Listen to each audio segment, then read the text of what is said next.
Good morning, everybody. We're live behind the scenes with your teen. We're having sort of a busy week, and Sue is not with us today, and we're having that kind of crazy May schedule. Today, we have a fun topic. We're going to talk about those times when our teenagers or kids push back, and then we realize maybe they actually had a point. Which is kind of humbling, but it's kind of helpful when we realize that. Before we get into that, there are just a couple announcements. You may know every day at 10:30, we're usually live with an interview or behind the scenes or coffee with Jen and Sharon. We have a few changes this week. Tomorrow is going to be coffee instead of Wednesday. And Wednesday is going to be Sue talking to Dr. Anisha Abraham about vaccinating our younger kids. And that will be at 10 rather than the normal 10:30. So that will be really interesting to tune into. So back to our topic about pushing back. So I recently had this with my son, who's 15. He said, Mom, you're always nagging me. You're nagging me constantly. And I'm thinking to myself, what? Come on, I'm not nagging constantly. I'm just, whenever I see him, which doesn't feel like it's as much, right? Because he's in his room or whatever, I just have things to say. I have important things to check in with. So after him saying this for, I don't know how long, a few days, or teasing me that I'm a nag, I'm just going to write down the things that maybe I am nagging him about. And it took me about 10 seconds to write down 10 things I actually was nagging him about. Everything from was he getting enough sleep, to had he started those online driving lessons yet, to, I don't know, the dishes left in the other room. So I'm like, okay, I don't know if any of this is going to get done, but let's just do an experiment. So I decided I would try not to nag. I did not tell him this for a few days. It was really hard. And I don't know that it actually improved things, but it did improve, I guess, both our quality of life, because I wasn't nagging him. And he didn't say, oh, you're not saying as much, Mom, but he didn't complain about me nagging. And I did actually have the space to notice that he was doing his lunch dishes, because he's still doing school from home. And one of my pet peeves have been the lunch dishes everywhere. So I actually had the time to notice that he was actually doing them. So stay tuned. I don't know how it's going to keep going, but he had a point, as much as I hated to admit it. Eka, I'm going to pass it to you. Thank you, Sharon. Good morning, everyone. So I was thinking about this topic this morning, and the one that hit me hard was, I remember when my oldest always seemed to be getting in trouble and always seemed to be getting grounded. But then when the grounding was over, I'd think you were with this person, you did, you broke the rules, you got grounded, I don't want you with that person anymore. I don't want you being around them, whatever. And she would say to me, if you don't, I'm going to meet people like this the rest of my life, and I have to learn how to manage my behavior and decide what's right and wrong. If you never let me do this again, I'll never be able to prove to myself or you that I'm not going to do this again. And I'd be like, dang, she got me. So I'd have to kind of give in sometimes if I didn't want to. And it, maybe it was her manipulating me or whatever, but I mean, she did have a point that if she screwed up once, she got caught, she got busted, she paid the price. Hopefully she learned, but she wasn't going to learn unless I let her be in that situation again. I hope that makes sense. But yeah, so that's what my thing was, because we had plenty of those in high school. And she's a great kid now, but at the time it seemed like, oh my God, she's never going to be a great kid. But anyway, that's my story. And I'm going to pass it up to Jen, who's right above me. Thanks, Eka. I had a couple of things that I could talk about with this, because I feel like there have been numerous occasions where I was wrong and was forced to admit that I was wrong. And if you know me at all, that I really, really, really hate to be wrong. But I think it's important that we admit it when we're wrong, because otherwise how are our kids ever going to be able to do the same? So the one that came to mind first when we broached the topic was that I really wanted my oldest, when she went off to college, I wanted her to continue with music. She is a really talented musician. She's really good at it. And I kept trying to pack that flute to make her take it to college, and she kept taking it out of the pile. And I'm like, just take it. You're going to want it. What if you want to be in the band? Or what if you want to just goof around with other people who play, and you're just going to wish you had it? And she put it to the side very firmly and said, I'm not the one who loved marching band. I think that was you. I mean, I didn't hate it. She got to travel when she did it. But when she was done, she was done. And she said, I want to do other things now. This is my chance to do other things. And I was like, all right, well, we'll see if that really works out. It worked out. She, basically walked on to doing things like with the school newspaper and student government and Model UN. None of these things did she do in high school, probably because a lot of her time was being taken up with band. So hate to admit it, I was wrong. She was right. Sometimes we just got to let go. I'm going to kick it over to Kamira. Oh, and come back to me at the end, because I'm going to tell you about, speaking of college, well, I'll tell you now, and then I'll remind you later, because that's the way it works with my kids. It's the donut. I'll tell you now, we'll chat, and then I'll remind you. We, speaking of college, we have one last session with our Destination College series. This is the final hurrah, and my friend Kamira is going to be on it with us. It's a parent town hall. We have 4 parents. I'm moderating, and 4 parents are going to talk about their experience with launching kids to college and everything they know about it. So this is a great opportunity to come and get your questions answered. And Jessica is going to put the link in the comments, so you have time to look at that and she'll remind you later to sign up. It's tomorrow night at 8:00 Eastern, and it's our very final series for Destination College. You don't have to have gone to the other ones to get something out of this. So come and join us. Yes. And let me just jump in to say that if you haven't gone to the other ones, you'll get access to all the other ones. So it's never too late, because the whole video series is there for when you are available for it.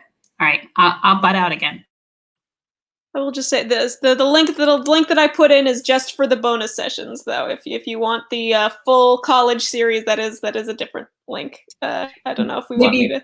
I put them both in, Jessica, because maybe people would like to see it if they were interested in doing the whole series. It was an 8-week series, but again, you can look at them from now till I think the end of June. You would be able to access them. But the bonus sessions are all really valuable too. So you could get all 3 of those and bonus time with Kamira. So now on to Kamira. Thanks, Jen. Morning. So this session, our 4 oldest boys just kind of don't push back. Doesn't mean that they trust everything I say or believe me. They kind of just do things without fighting with me. I'd say they're 50-50. They'll do it because they don't want to fight with me, or they'll do what they want to do and just let the fallout be the fallout. But our youngest, as youngest are, is different. And I learned that very early on when he was in kindergarten, and his desk was in the living room up until really late. I think like between the summer of junior high and high school, because we wanted to be able to see him. And it was a mess. And I would clean it, or I would force him to clean it, or whatever.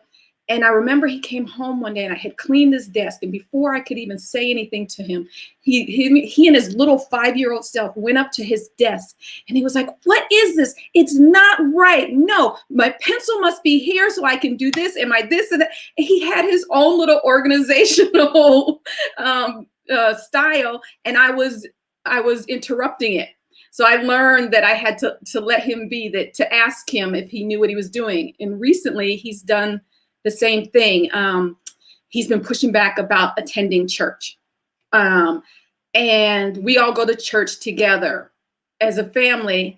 And unless you're an adult and you want to make a different decision, you go to church. But then the pandemic happened and everything was online. And he really pushed back. And I was like, "No, you have to go. You have to go." And he did well in church. He was a minor leader or whatever. And then I realized, between Zoom fatigue, developmentally appropriate behavior of questioning, organized religion, and intellectualizing things and stuff, that he was right and I was wrong, that I should not be forcing him down this road, that this was his chance to make these decisions on his own And I wasn't fully realizing it because we were in such a chaotic, unusual situation, the entire world. So he was right. And I had to stop and say, okay, if you want to attend, you can attend. You get the links for the teen sessions, whatever. But he was right about that. I do think that when we go live again, I don't know how well I'm going to do if I'm going to tell him he doesn't have to get in the car. I may need some help with that. I'm going to go up to Emily. So we had this issue recently because our school just went back hybrid, and we have a senior. Pretty much none of the seniors were going back to school with so few. They just have 2 weeks left now. And so we didn't really have an issue letting our senior decide, but our twins who are in the 8th grade, we really wanted them to try going back. But the way that the school presented it was, either choice is fine. There's not one that's preferred. Actually, they preferred to have some people stay home from the school perspective because they needed the numbers to work out. But our daughter was gung-ho about going, and our younger son was not. And we started out saying, you have to try it. You have to go back. And he was very anxious about it and unhappy with that decision, and ended up making typing up his arguments. And let me say, first he laid on the floor and complained about how unhappy he was. And then I said, that's not very persuasive. Why don't you try this? And at that point he did. He spent a lot of time in his room typing and sat with us in the office where we usually have our serious discussions, and talked to us about how people his age hadn't been vaccinated yet. We were so close to the vaccine for his age group. He was nervous about that. A lot of the kids who were going back, he knew hadn't been very careful. And so that made him even more nervous about the fact that there was no vaccine. And that he was doing what he needed to do. He was getting up in time for class. His grades were all the best that they had been in all of middle school. And so we decided that, we should listen to what he had to say, and that he's the one going to school, not us. And both of these right now, both of these ways are valid ways to go to school. And it's been great. So that was our recent parent humbling experience. And, also giving the 18-year-old a chance. I mean, there's certain things where definitely the 18-year-old does get to choose and the other younger kids don't, but this seemed like one where we should listen to each kid's opinion. So I will send it to Mindy. Thanks, Emily. Well, it's really never happened to me where I've pushed back and my kids were, no. It's trying to find the right story to tell. The one that hits me still to this day is when my middle son was applying to college, and he was in our public school was pretty competitive. So, and he was probably middle of the pack. And I remember two things. I remember telling him, with his ACT scores, he had to take them again. If he didn't apply to all these other schools, he'd never get in. And it was just horrible. And he kept saying to me, Mom, I'm going to be fine. It's going to be fine. It's going to be fine. And I just remember, making him apply to these other schools because the ones he chose, I thought, with your scores, you're never going to get in.